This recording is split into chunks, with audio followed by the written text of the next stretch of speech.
충청남도 농업기술원과 충남의 15개 시군 농업기술센터가 안방까지 찾아가는 새해 농업인 실용교육을 준비했습니다. 2021년 새해 농사를 위해서 꼭 필요한 핵심 내용의 강의가 지금 시작됩니다. 안녕하십니까. 고품질 마늘 생산을 위한 재배관리 교육을 맡게 될 충청남도 농업기술원 양념채소연구소 김은섭입니다. 충청남도 농업기술원 양념채소연구소 김은섭 박사를 소개합니다. 영양 많고 몸에 좋은 충남 마늘 많이 드셔요. 최근 기농기촌 인구가 증가하고 있는데 양념채소 대표 작물인 마늘을 재배하는 농업인들이 많아지고 있습니다. 그러나 과거와 다르게 기후변화 영향으로 중부 지역의 겨울 온도도 많이 상승하게 되고 재배법도 많이 변화됨에 따라 품종도 많이 다양하게 개발되었습니다. 이에 마늘 재배 시 주의할 점과 고품질 마늘 생산하기 위한 기술 등에 대해서 오늘 소개하고자 합니다. 주로 다루게 될 주요 내용은 마늘이 생태형으로 한지형과 난지형으로 구분하는데 각각의 특성에 대한 이해와 파종부터 월동까지 관리 방법, 수확에서 건조, 그리고 생육 중에 발생하는 병해충 발생 생태와 방제에 관해서 소개하겠습니다.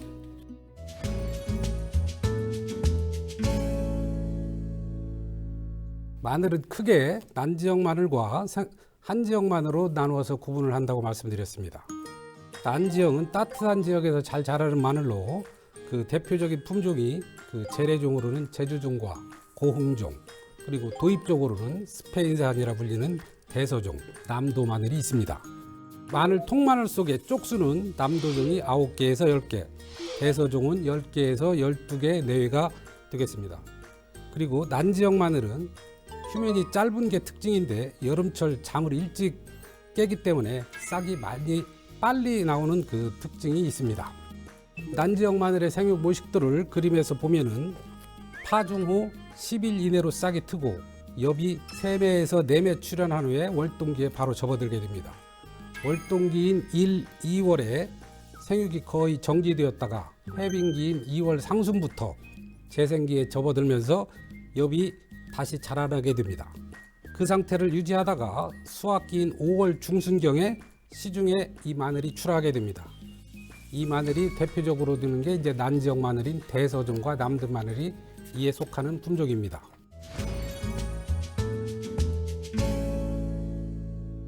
한지형 마늘은 앞에서도 언급했듯이 추운 지역에서 잘 자라는 마늘이라고 했죠.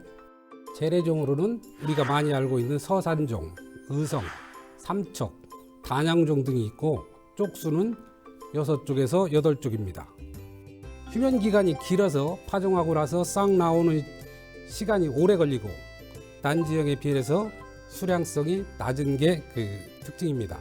반면에 주요 기능성인 알리신 함량과 향이 풍부하고 맛이 좋아서 시중에서 고가의 마늘로 판매되는 것이 그 한지형 마늘의 특징이라고 할 수 있습니다. 한지형 마늘의 모식도를 그 그림에서 보면 난지형 마늘과 달리 10월 중하순경에 파종을 해서 뿌리 발근이 늦고 12월까지 지상부로 싹이 올라오지 않습니다. 그 상태로 월동기에 접어들게 되는데요. 월동기를 거친 후에 2월부터 다시 싹이 올라오기 시작해서 5월에 마늘종이 올라오고 땅속에 있는 구가 비대가 되는데 6월 하순에 수확을 하게 됩니다. 생육기 모든 생육이 난지형에 비해서 한 달 정도 이렇게 늦게 진행이 됩니다. 따라서 이에 맞는 비료 주는 시기나 병해충 방제에 난지형과는 다르게 관리해야 되는 게 주요 특징이 되겠습니다.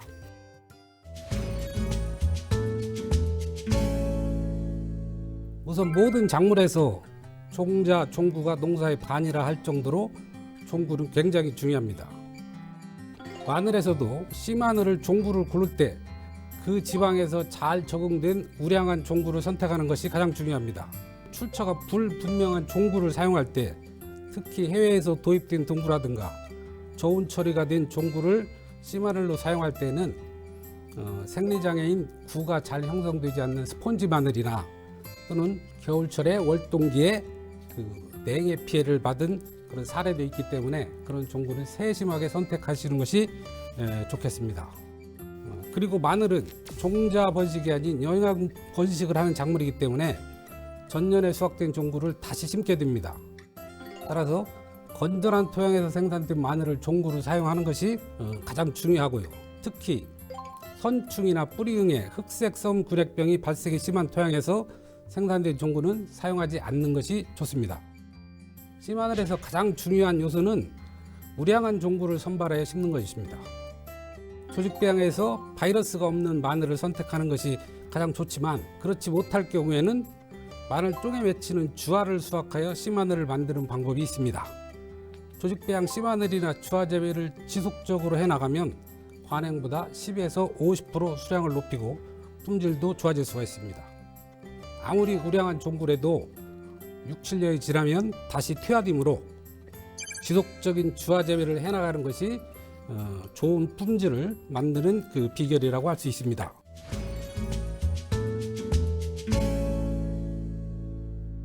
마늘은 지역별로 파종기도 다르고 마늘 심기 전에 어떠한 작물이 심겨져 있느냐에 따라서 파종기도 또한 변하게 됩니다. 그래서 마늘의 파종기의 폭이 넓은 편인데요. 난지형은 8월 하순부터 10월 상순까지가 가능합니다. 그러나 밭이 사정이 허락하는 한 일찍 파종할수록 수량이 많아지기 때문에 일찍 파종할수록 그 고품질 다수확을 할 수 있습니다. 그러나 일찍 파종한 경우에는 토양 병해충이 해를 넘기기 전에 감염되기 쉬우므로 반드시 병해충 방제에 신경을 써서 관리를 해야 됩니다. 한지형 마늘의 경우는 10월 상순부터 하순까지만 심으면 큰 무리가 없습니다.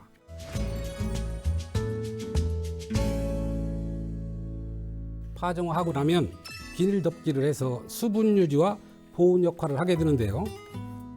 난지형은 파종 후 2, 3매 나왔을 때 비닐을 덮으면서 싹을 꺼내주는 방법이 있고 파종 전에 구멍이 뚫린 비닐을 덮고 나서 마늘을 파종하는 경우가 있습니다. 반면 한지형 마늘은 본격적으로 겨울이 시작되는 12월 상순경에 다시 한번 이중으로 피복을 해주는 게 좋습니다. 난지형도 이 시기에 비닐을 추가로 피복을 해주시면 겨울철 동해를 예방할 수가 있습니다. 이 상태로 월동을 유지하면서 이듬해 2, 3월에 다시 이중 비닐 피복을 제거를 해주시면 생육이 재생이 되겠습니다.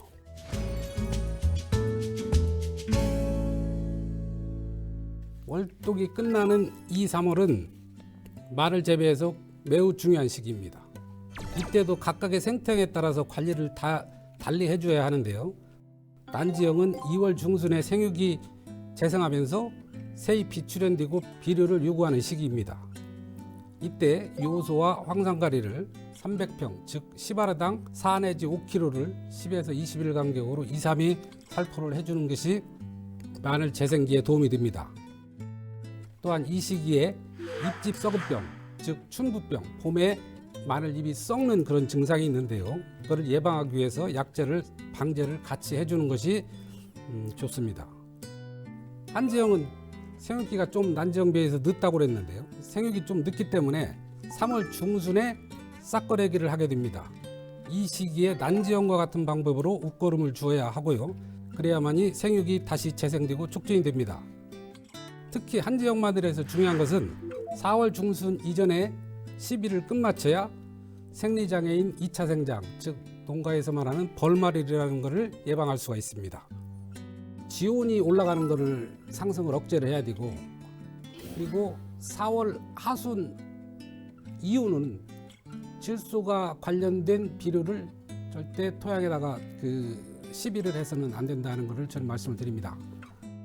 피복 관리는 난지형의 경우 2월 중순에 이중 피복제를 제거하고, 한지형은 5월 하순경에 2차 생장을 줄이기 위해서 고락의 비닐을 걷어서 지온 상승을 억제해 주는 것이 좋은 방법이 되겠습니다.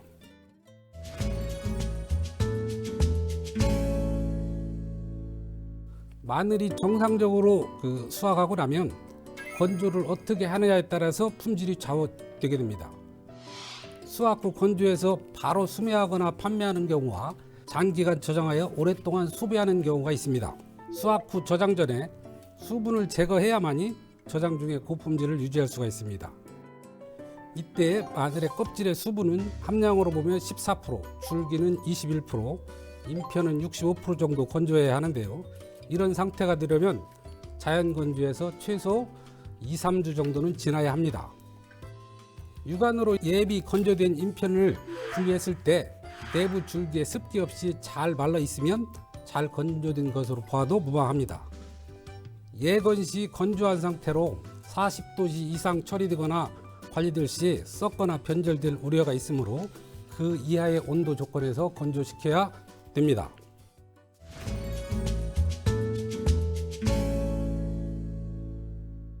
난지형, 한지형 모두 마늘의 치명적인 병이 잎마른병입니다. 입에 젓갈색 반점이 생기고 검은 곰팡이가 생겨납니다. 생육 초기인 4, 5월에 온도와 습도가 높을 때 주로 발생합니다.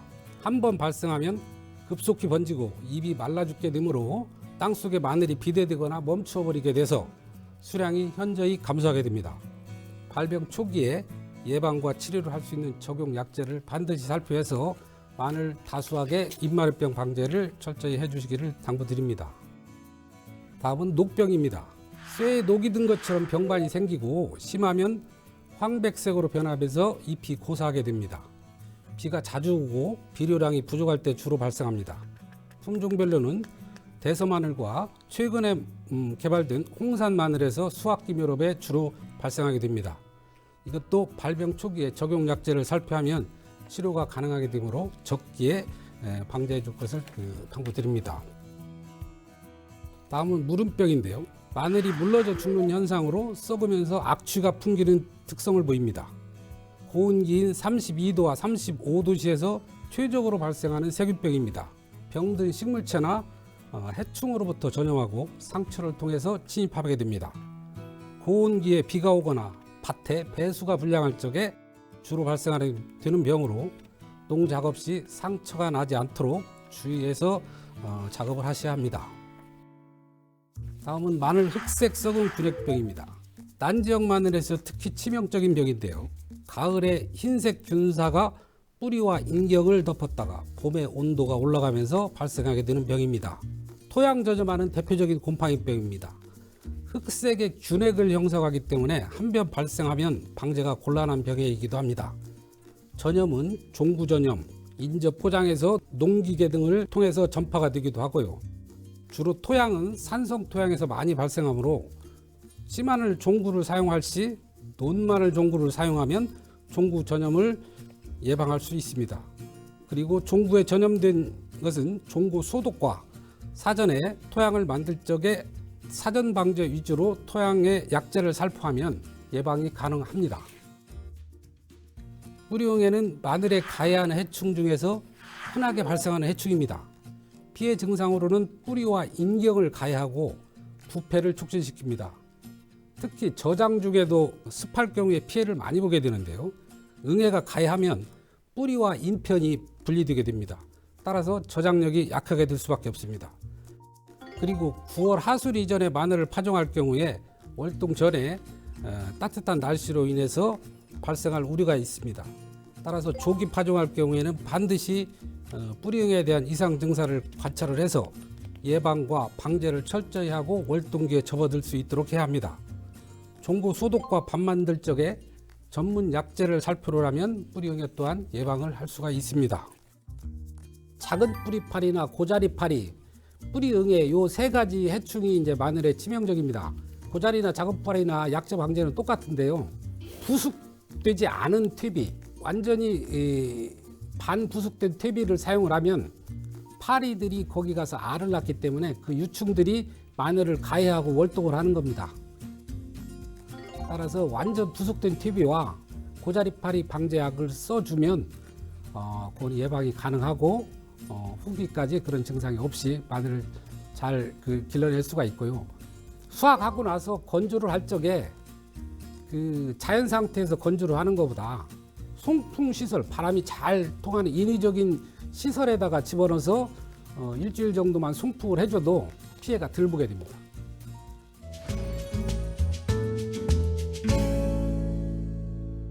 농가에서 가장 관심을 가지는 사항 중에 하나가 흑색 썩음 균핵병에 대해서 그 방제를 어떻게 하느냐, 그 방제 방법에 대해서 좀 자세히 가르쳐달라, 그런 요구가 많이 들어옵니다. 1차적으로는 종구가 감염이 되지 않는 종구를 사용하는 게 가장 좋은데요. 전전도나 안 그러면 다른 외지에서 사왔을 때 그 종구가 균핵병이 발생했던 토양에서 생산되지 않은 종구를 사용하는 게 가장 1차적으로 중요하고요. 감염이 됐다 하더라도 종구를 파종 전에 소독이라는 과정을 전문 약재를 통해서 하고, 소독이 끝난 후에 밭에서 잔존할 수 있는 병원구를 차단하기 위해서 기존에 개발된 약재를 투입을 한 후에 파종을 하면 1차적으로 가을에 균사가 침입하는 것을 예방을 할 수 있습니다.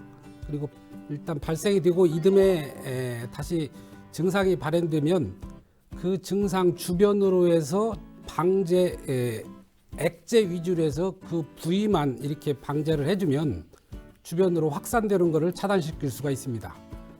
종구와 밭과 발병을 했을 때 모두 다 방제를 과정의 지식을 쌓고 계신다면 농사가 전체 폐농하거나 이런 일은 없을 걸로 예상을 합니다.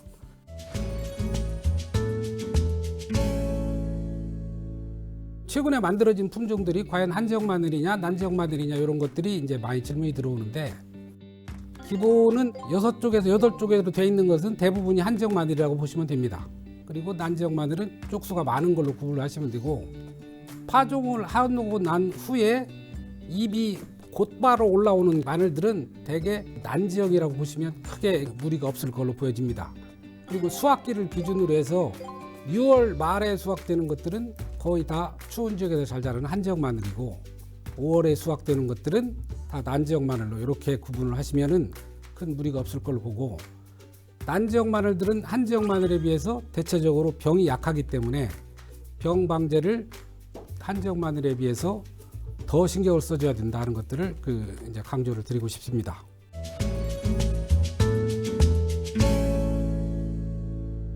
농촌진흥청에서 마늘을 교배해서 신품종을 만들어내는 홍산이라는 품종이 있습니다. 그 품종이 좀 전국적으로 한지, 난지 포함해서 재배가 되고 있는데요. 일단 수확량이 굉장히 많고 생육이 굉장히 우수합니다. 그래서 전국적으로 지금 확산이 되고 있는데 장단점이 있습니다.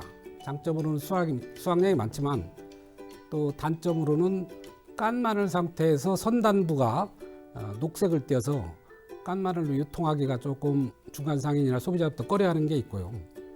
반면에 그 충남 기술에서 육종한 춘산 품종은 그러한 것들을 약간 보완한 품종이라고 보시면 될 것 같습니다.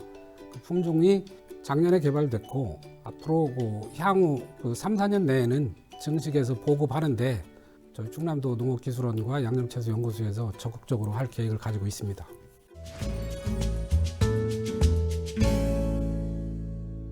코끼리 마늘은 근본적으로 일반 이 마늘하고 우리가 먹는 마늘하고 학명이 다릅니다.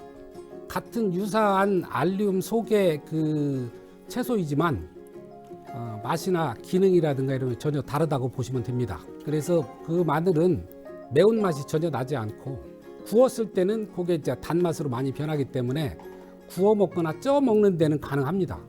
반면 생으로 양념용으로 쓰면은 마늘로서의 고유한 기능은 할 수가 없다고 이렇게 보시면 됩니다. 마늘은 우리나라 당군 역사와 함께 한민족과도 연관이 깊은 작물입니다. 1인당 연간 소비량도 전 세계적으로 우리나라가 7kg 내외로 가장 많습니다. 최근 들어서 텃밭 재배부터 시작해서 마늘 재배하는 농업인들이 전국적으로 굉장히 많이 늘고 있는데요. 마늘의 기본 기초 생리를 알고 계시면 새로운 품종이 나오더라도 그에 대한 응용이 가능할 것으로 생각합니다. 다가오는 2021년에도 농업인 모두 풍년 농사되는 한 해가 되기를 기원합니다. 감사합니다. 각 시군 농업기술센터에서 12월부터 내년 1월까지 새해 농업인 실용교육이 진행됩니다. 농촌진흥청과 농업기술원 그리고 시군 농업기술센터가 함께하는 새해 농업인 실용교육에 많이들 참여하셔요.